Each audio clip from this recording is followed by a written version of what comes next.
Very much.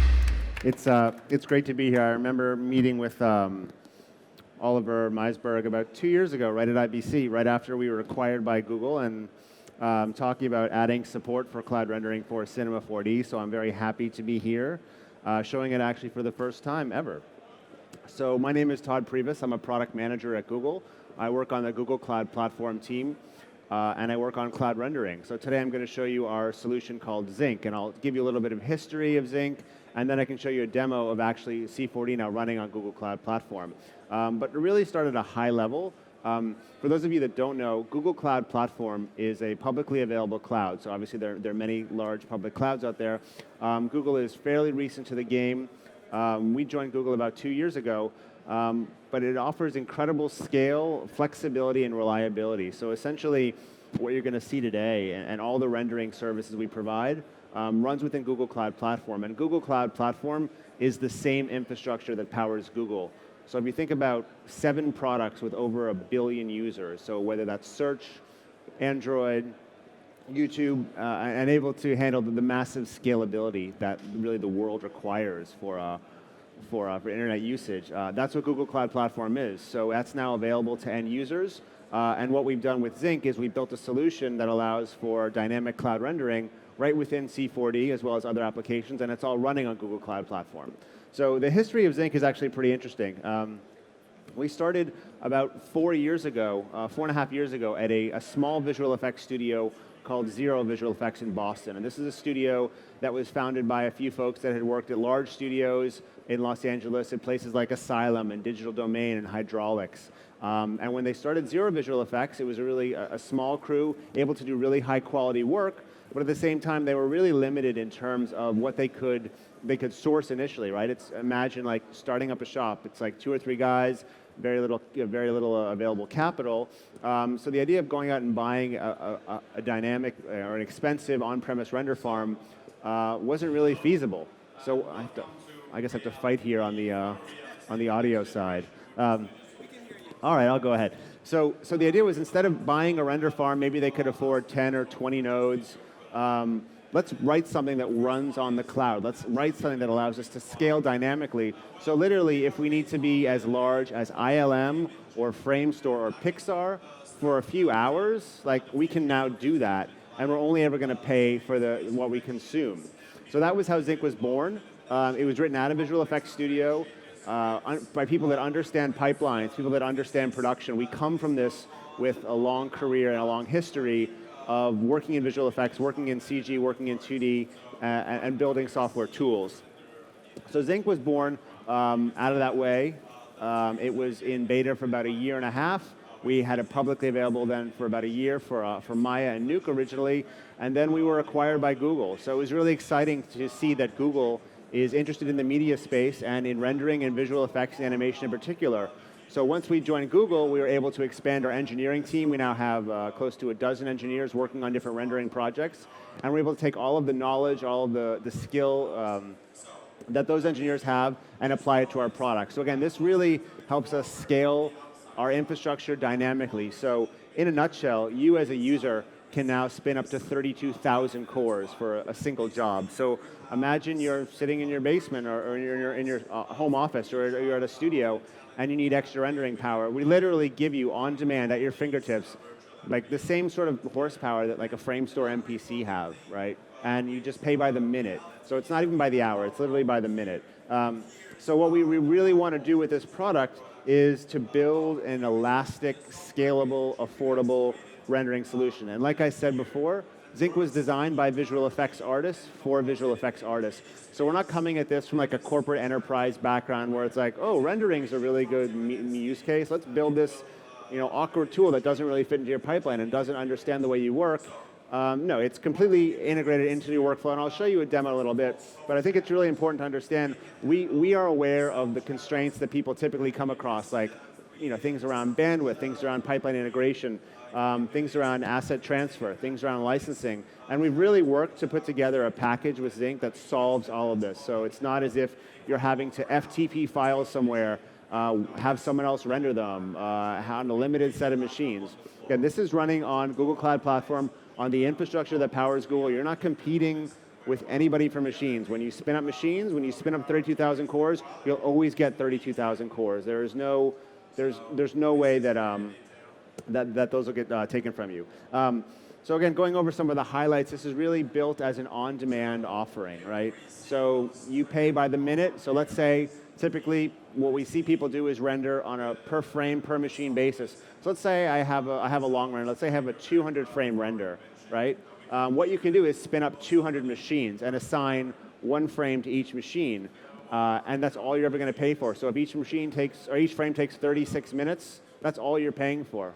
So the dynamic scalability is really amazing, and there's certainly a cost savings involved with what you don't have to buy for on-premises hardware, but think of the scalability as something that really, I think, enables artists to do more and to iterate faster. So it's not as if you're sending off a job to a farm with limited capacity, and maybe there are other jobs on that farm that are having to queue up, or maybe even you're sending it off to another offsite service, but there are other people you're competing against for resources. This is not the case. The dynamic scalability really allows you to put a single frame on a single VM, and as long as the longest frame takes is how long the whole job takes to get done.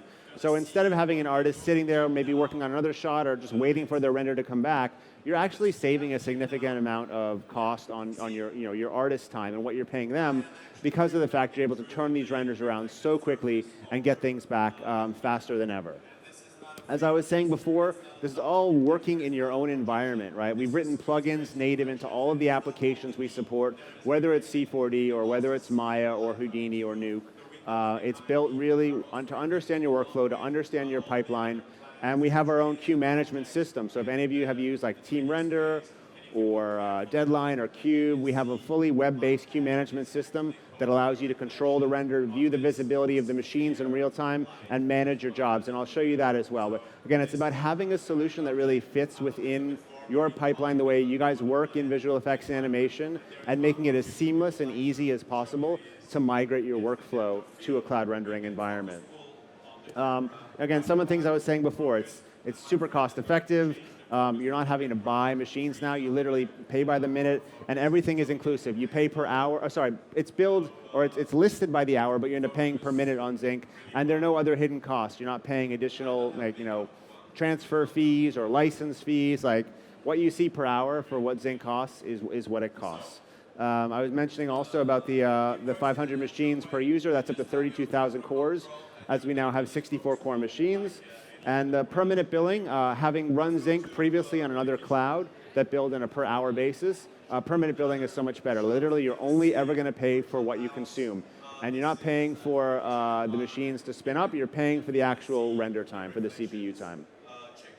So as a solution itself, Zync started by, as I mentioned, by supporting Maya and Nuke. We've expanded that dramatically over the past year since we've joined Google. So we just announced most recently Houdini and C4D, and of course I'll be showing C4D for the first time today. So we're supporting several different host applications as well as the popular renderers. So for C4D, we'll have the standard renderer, we'll have the physical renderer, we'll have V-Ray, we'll have Arnold.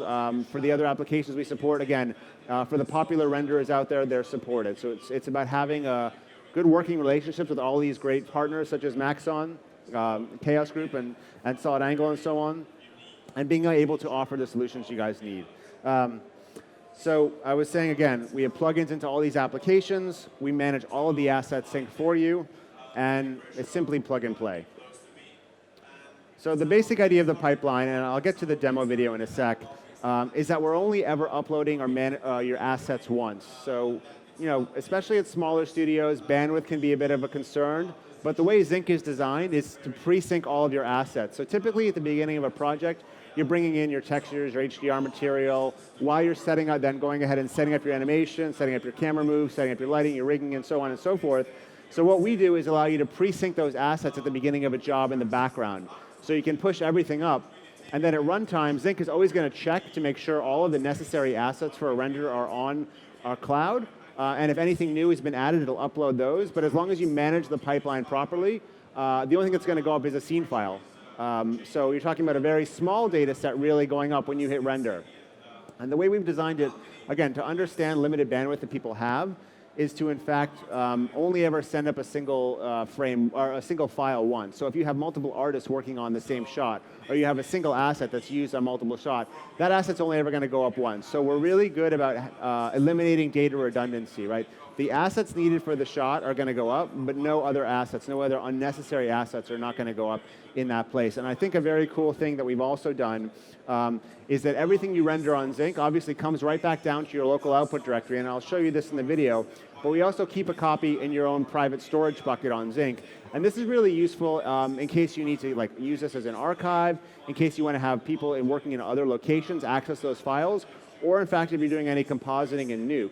So imagine in a workflow, you're rendering all this stuff on Zync, on Google Cloud Platform. So those output frames from C4D will come back down to your local directory, as well as keep a copy on cloud. So the advantage is if you take those rendered frames, then you go into Nuke, throw together a comp, and hit render. Right? You've got a lot of CG renders now inside of Nuke that you're working with. None of that needs to go up. We've already rendered that on Zync. It's already in the cloud. So it's really about having an intelligent workflow that understands the asset management side of things and really allows you to move things sort of in an intelligent basis. So you can use Zync just for 3D rendering. You can use it just for 2D rendering, but it really comes together well when you're doing a combined workflow between your 3D applications, such as Cinema 4D, and your 2D compositing, such as Nuke. Again, I'll show you this in a little bit, but it's the same tools, the same infrastructure that powers Google services. We have plugins inside of C4D. There's no configuration. You simply choose the kind of machine you want, the number of machines, and you're good to go. And we have a fully baked web render manager. As I was saying before, any of you that have used Team Render or Cube or Deadline or Tractor or whatnot, it's very easy to pick up and use our web render manager. And the great thing is it is a web application, so you can run this on your iPhone, you can run this on your Android phone, you can run this obviously at your desktop, but full visibility and control of your machines, of your render as it's happening in real time. And so far, we've had really good success. Again, C4D was just been announced recently. We're showing it for the first time at IBC, and it'll be available to use in about a month and a half. But prior to this, we have been supporting other applications such as Maya and Nuke, and we've seen really good traction in the community. So we have a lot of studios, whether it's gaming, whether it's television, whether it's advertising, all now using Zync as part of their regular workflow. And we certainly understand that people have invested in on-premise infrastructure, right? At this point, people are tending to use Zync and cloud rendering for burst capacity, but we've seen studios such as Brand New School in New York and LA stop buying any more render hardware, right? So they have a farm, I think it's like 20 or 30 nodes, and that works for them for a lot of the time. But oftentimes they'll come across these really massive jobs that they used to have to either rent machines for or turn away, especially in New York, because they didn't literally have any physical space to put a rack.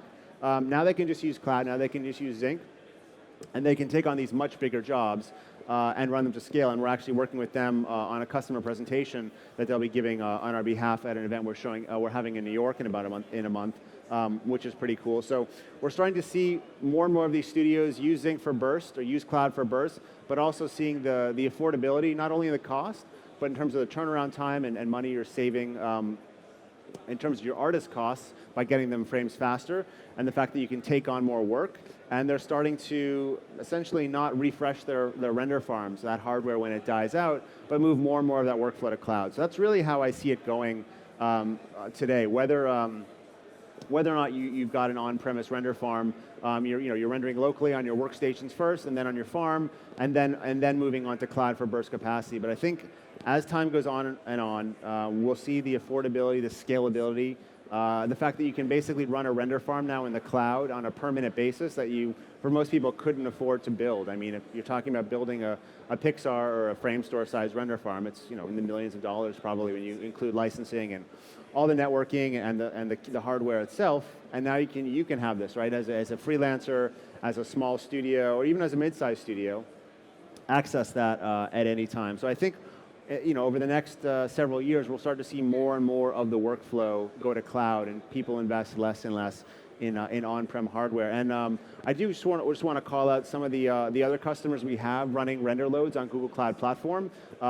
So we have Zync as a solution, which I'm going to show you now, which is really a turnkey solution. But we also have a lot of larger studios who decide to build their own render farm directly on Google Cloud Platform for reasons for like pipeline integration and some custom tools they're running. But we have like Framestore now, uses Google Cloud Platform pretty significantly on some very high-profile films. We have MPC using Google Cloud Platform for rendering. We have Zoic Studios using Google Cloud Platform for rendering. So whereas Zync is really a great solution, designed really for smaller to medium studios, we also sort of have this infrastructure that allows these large studios, again, instead of buying more kit or renting kit, to actually run on Google. And I think it's important also to call out some of the things we've done around security. So I know people are often very concerned about the content being leaked or being accessed. Certainly as we deal with a lot of the large studios, that's something that comes up time and time again. So not necessarily as applicable maybe to some of the things you guys might be doing in C4D, but on the feature film side, we've actually worked directly with Disney and Marvel. So Google Cloud Platform is the only public cloud that's passed a Tier 1 audit that allows pre-release theatrical content from Disney and Marvel studios to be run in the cloud. So we take media very, very seriously at Google on our cloud platform. Obviously, we have Zync. We've done security with Disney. We have a team of solutions architects and engineers, many of whom have worked at places like Sony and ILM. So this is an important focus for us as a company. I work technically in the media vertical, right, focusing on rendering and film and television. And media is really one of two verticals at Google on the cloud platform team. So we have media and we have financial services. Think of all the other things out there, like there's healthcare, there's genomics, there's retail, there's all of these different things. But Google has chosen initially to focus its vertical efforts on media and financial services, just to give you an idea of how important we see this workload and we see this growing in the future. So if you're interested in testing Zync out, you can go to zyncrender.com. Anybody that signs up for an account gets $300 in credits to start in the first 60 days. So to give you an idea, that's about 200 hours of free rendering right off the bat on a 64-core machine. So you can throw a lot of horsepower at a test job or at a job to see how you like it.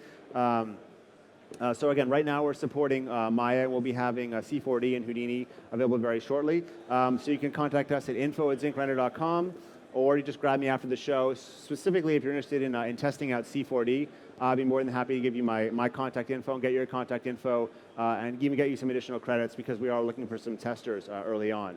So that's essentially the pitch. And let me move over to my video and show you Zync in action. So I was thinking about doing a live demo, but I wanted to be super careful given the potential connectivity issues at the RAI. I actually gave my last demo at SIGGRAPH on my cell phone, and I got a really huge bill at the end of the month. So anyway, this is this is C4D here. This is a really basic scene. We just got this. We actually just got the product up and running about a week ago. So obviously, you guys are doing much more complex stuff. But I wanted to again give you an idea of what the workflow looks like, what the interactivity is like, what the tools are like, and so on and so forth. So I have a QuickTime movie. I'm just going to play this through and then stop at certain times and sort of walk you through the interface.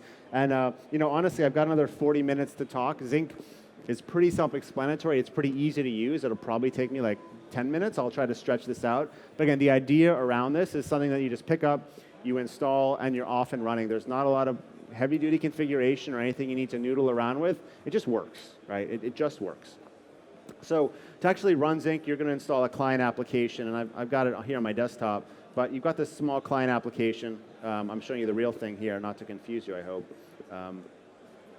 But the client application, which may not work because I don't have internet. Anyway, I'll show it to you in the QuickTime movie. But all you're installing is a client application, and this is obviously cross-platform Mac or Windows. There's my client application, the real thing.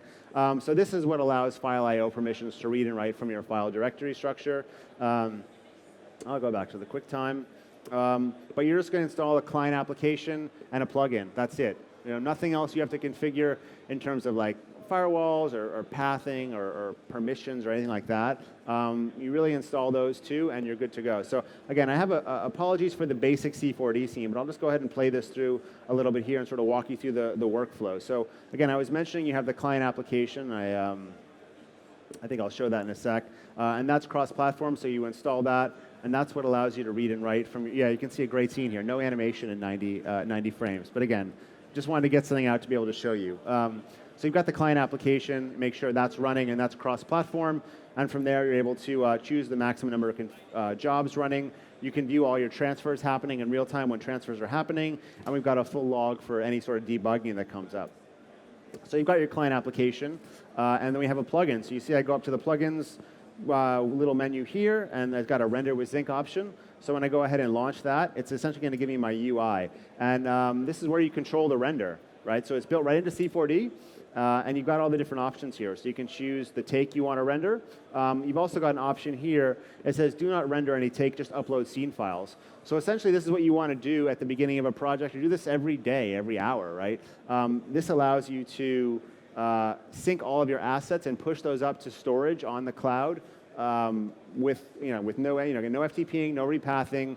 Zync just looks at the scene, looks at all of the data needed, and uploads that. And I say you can run this every day, run this every hour. It doesn't cost you anything, right? If no files change, then nothing happens. And if there are new files, again, those get uploaded in the background. So you continue to work in your normal workflow that you would in C4D and run that upload-only job, and Zync's going to go ahead and detect, hey, are there any new files that I need in this scene file for a render? Yes? Okay, let's go ahead and upload those in the background. No? All right, nothing to do.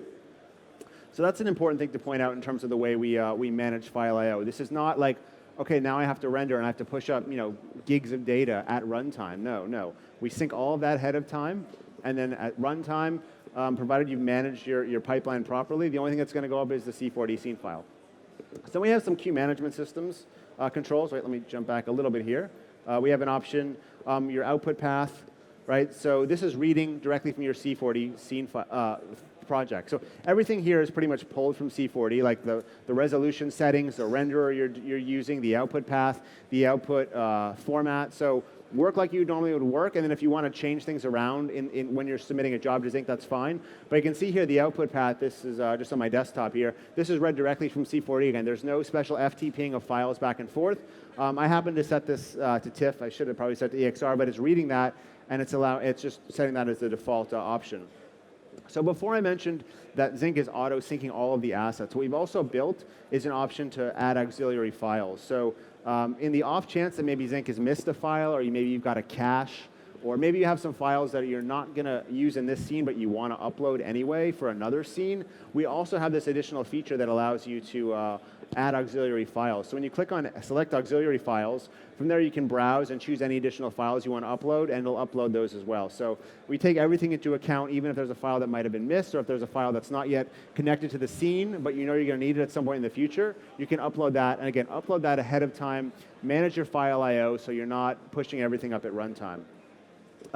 You've got your basic settings here for output formats. Again, you can choose what you want for your output format and overwrite the default setting. And then you have things like, sorry, I'm going back to the frames here, auxiliary files. So I can pull anywhere from my directory, go to any of those file formats and upload those. Then we've got the frames to render, right? So the frame range, this is just pulling default from your scene file.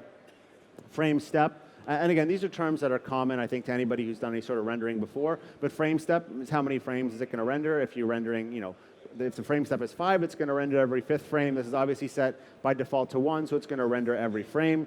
And then the frames per task. So frames per task is essentially the number of machines, right? So let's say I have 90 frames in this particular case. I believe what I did is I left it at 10 frames and just used 9 machines. So each of those 9 machines are going to take 10 frames. And then we've got machine types. So we offer 4 different machine types now on Google Cloud Platform. We have an 8-core machine with 16 gigs of RAM, 16-core machine with 32 gigs of RAM, 32-core machine with 64 gigs of RAM, and 64-core machines with 120 gigs of RAM. And obviously the C4D stuff threads very well. A lot of our users tend to use the 32 or 64-core machines. Since this is still in beta, we haven't updated the pricing yet, but I can assure you it's quite inexpensive. But In the release version, you'll see that the cost per hour next to each of these different machines. And then when you actually select your machines, it's going to go ahead and, I think for this demo, using a 32-core machine. When you actually select your machines, it's going to give you an estimated cost per hour. So let's just say these 32-core machines are $2 an hour, right? And I'm going to use 5, so that would be $10 an hour. You know, not bad if you run it for the hour, but again, this is by the minute. So let's say your render takes half of that, right? You're only going to pay for that. We also have a cost calculator that allows you to run some test frames and basically input that data and get an estimation of what your job is going to cost.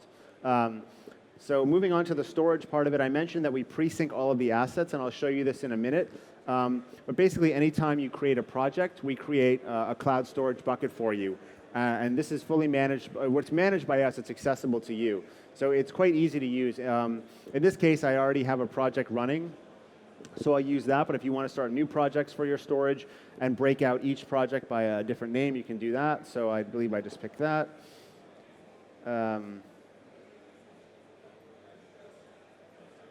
Play here. And then we've got render settings. So again, for this particular demo video, we haven't added C4 Arnold or V-Ray yet. Those will be coming soon, but it's picking the render you're using. So in this case, we're using the standard renderer. Again, we also support the physical renderer, and this is done at super low res just for a quick render, but obviously it's going to pull the resolution settings from whatever you're using and then go ahead and allow you to down-res that if you just want to generate proxies.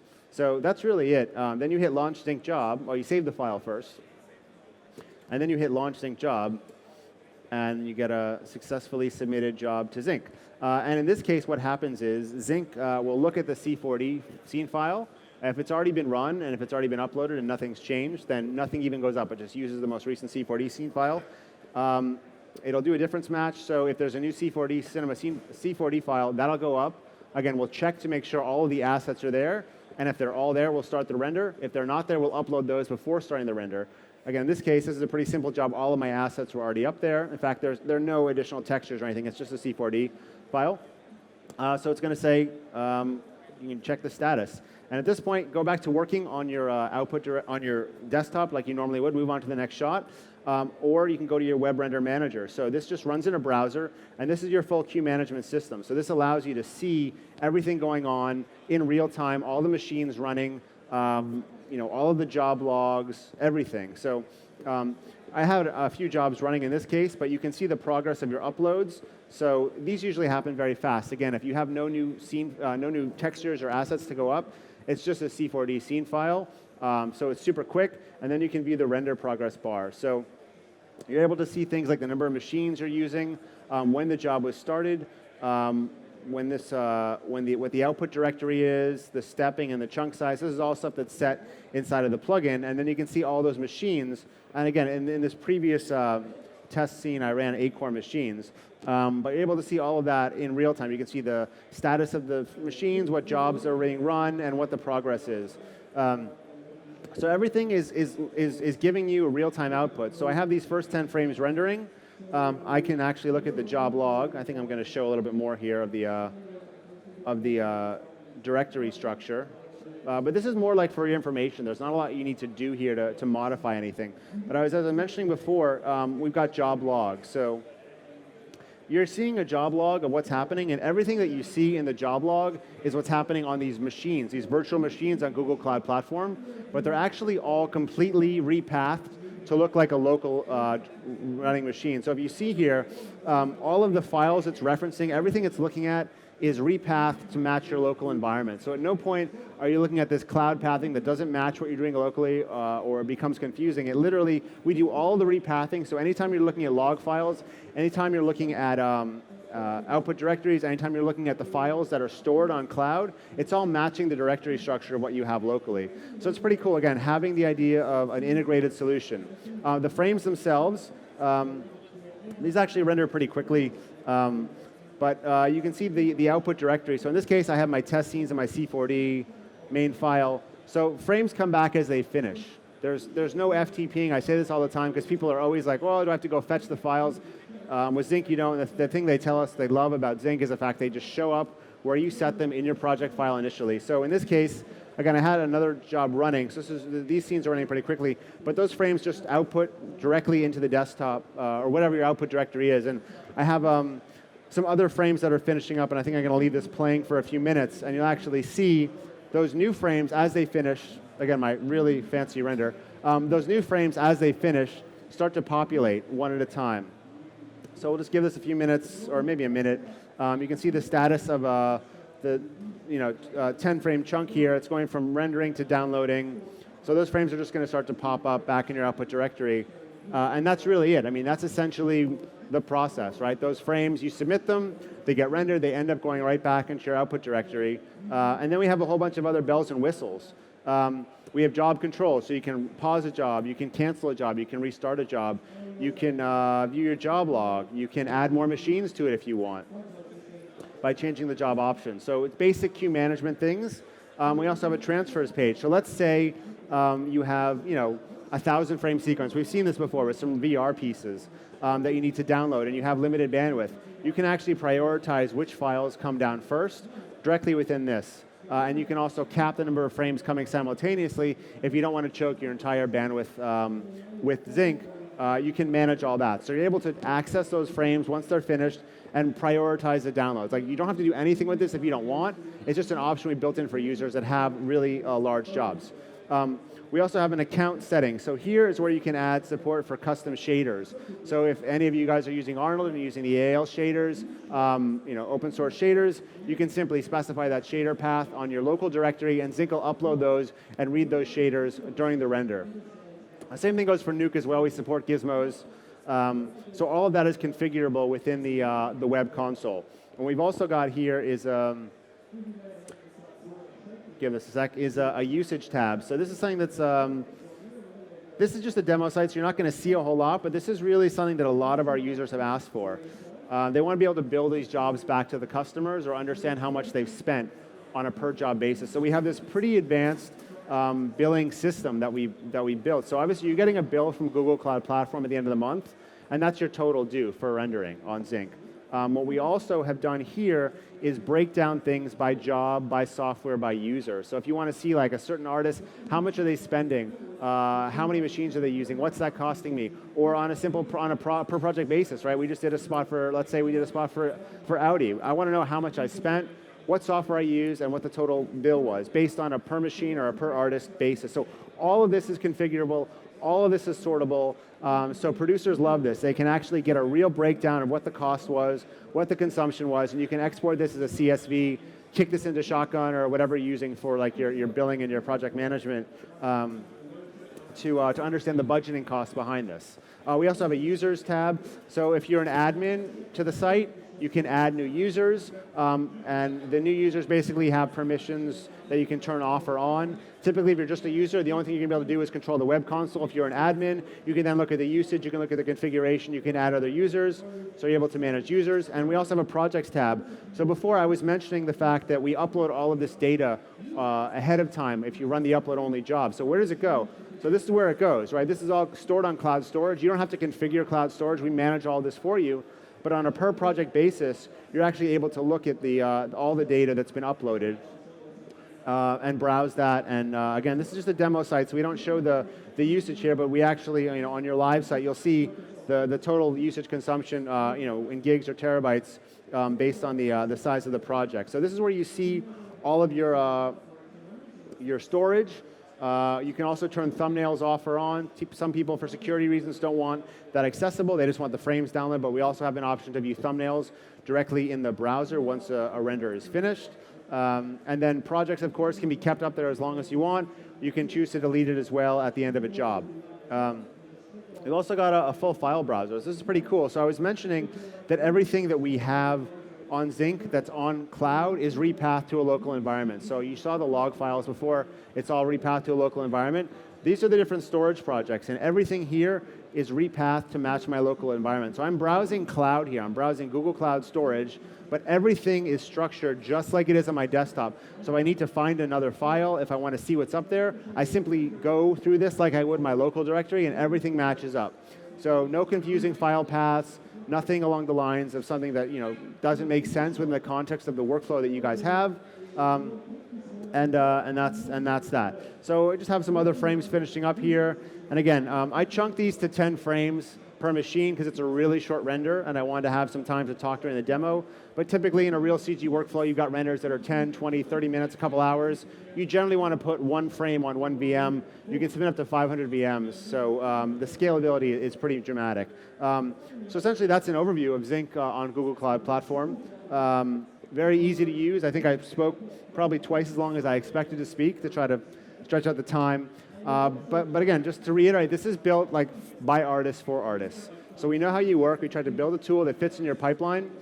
And now that it's running on Google, we have this massive scalability. We have the ability to give you 500 machines, 32,000 cores, and only charge you on a permanent basis, which allows for some dynamic scalability.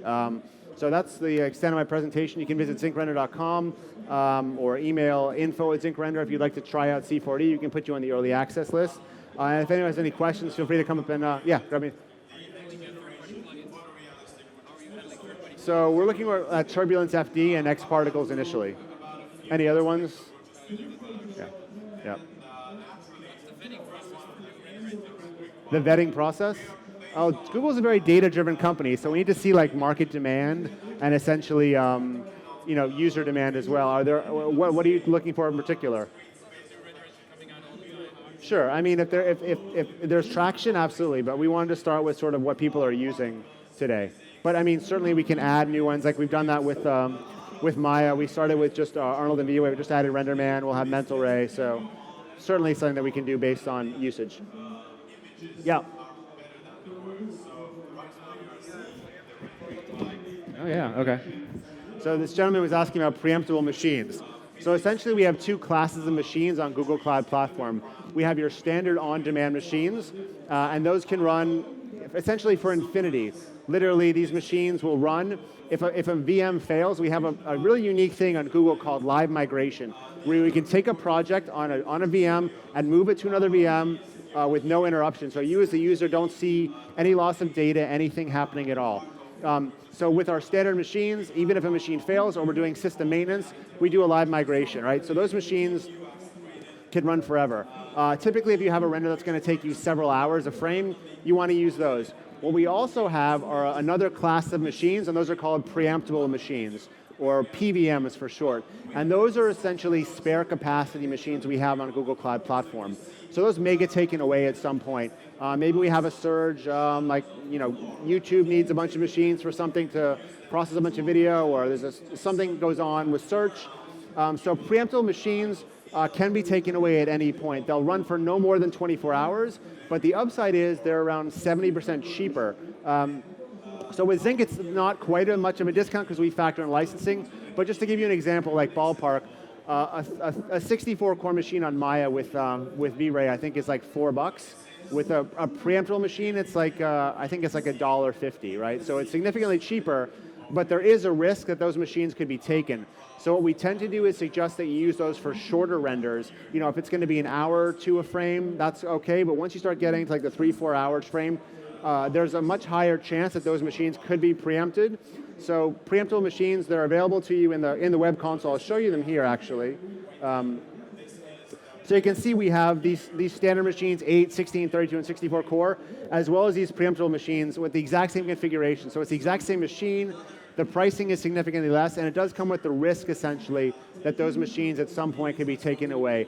Something we're looking at doing is potentially implementing snapshotting. A lot of renderers now will allow you to write partially completed renders back to disk. And this would be great for preemptible machines because you can basically take an Arnold render halfway through and write that back to disk in case that machine gets preempted. Just throw it up on another preemptible machine. But the way preemptible machines are set now is there is risk, and if a machine is preempted in the middle of a render, you will lose that entire render. So they're significantly less expensive. They do come with some risk, and generally you want to use those for shorter renders.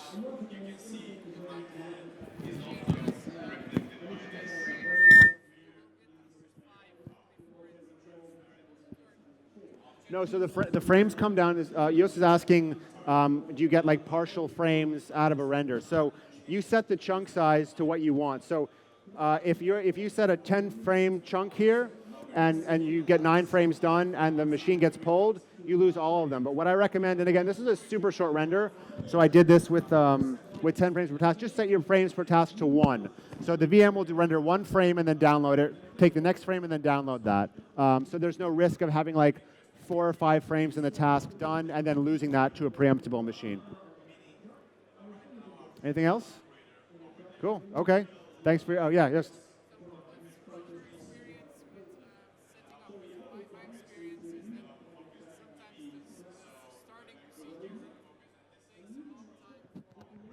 Yeah, so and yeah. Right, so you were testing another product of ours that I can't talk about. We've made some significant improvements on C4D, and C4D is actually running on a Linux backbone, which spins up machines much, much faster. Yeah, so in our testing, we haven't really seen, machines will take maybe 3 to 5 minutes to start up at the most. And I think a lot of that has to do with we're not running on Windows. Yeah. So Google Cloud Platform doesn't offer GPUs currently. Yeah, in the future, if we were to offer GPUs, potentially. But again, it depends on the demand for renderers. And honestly, like my take at this point, in terms of the Houdini, Maya, C4D world, like there's not a whole lot of GPU rendering. I know there's Redshift and Octane, but in terms of the demand we've seen in the market analysis, it's not quite there yet. But there's always, potentially in the future, if we were potentially to offer GPUs, it could be something we could look at. Anything else? Okay, cool. Thanks everyone for your time.